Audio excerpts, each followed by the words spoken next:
ఈ వీడియోలో శ్రీశైలం గురించి తెలుసుకుందాము. ప్రస్తుతం శ్రీశైలం ఘాట్ రోడ్లో ప్రయాణం కొనసాగుతుంది.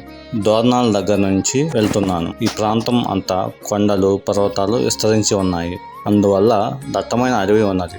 దీనిని నల్లమల ఫారెస్ట్ అంటారు.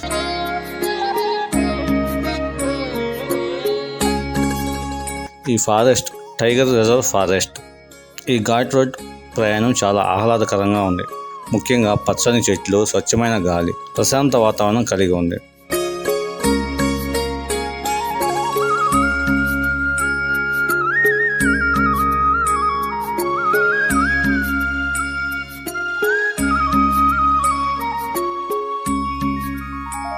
మనసులో శివయ్యను తలుచుకుంటూ ఆనంద పరవశంతో భ్రమరాంబ తల్లిని ధ్యానిస్తూ ప్రయాణం చేస్తుంటే అనంత కోటి శక్తిని పొందినట్లు ఉన్నది.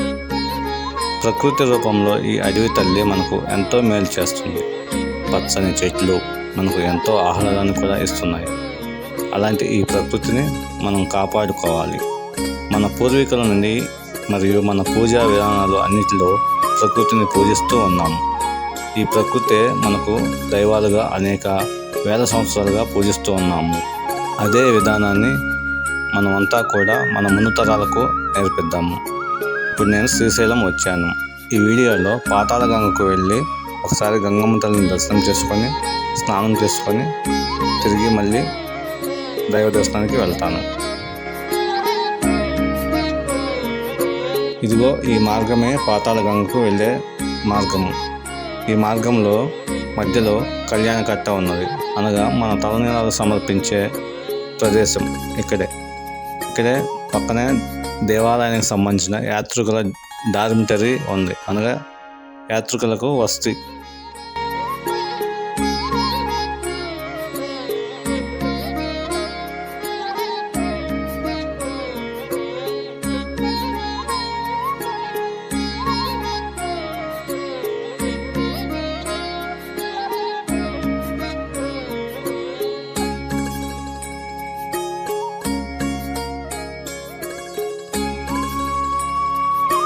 ఇక్కడ నుండి పాతాళ గంగకు మెట్ల మార్గం ఉన్నది. సుమారుగా 300 మెట్లు ఉండవచ్చు. ఈ మార్గంలో పూజా వస్తువులు కూడా అమ్ముతూ ఉంటారు. ఈ పాతాళ గంగకు రోప్వే కూడా ఉంది.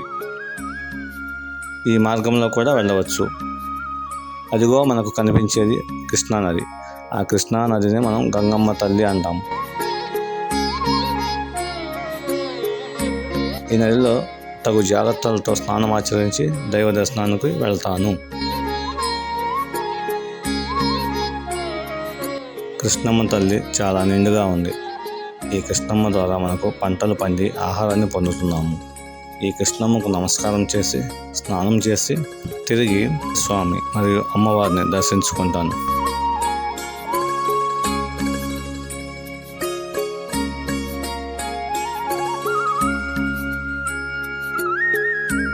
ఈ వీడియో చూసిన వాళ్ళు లైక్ చేసి, షేర్ చేసి ఛానల్ని సబ్స్క్రైబ్ చేసుకోండి. మీకు నోటిఫికేషన్ రూపంలో అందుతాయి.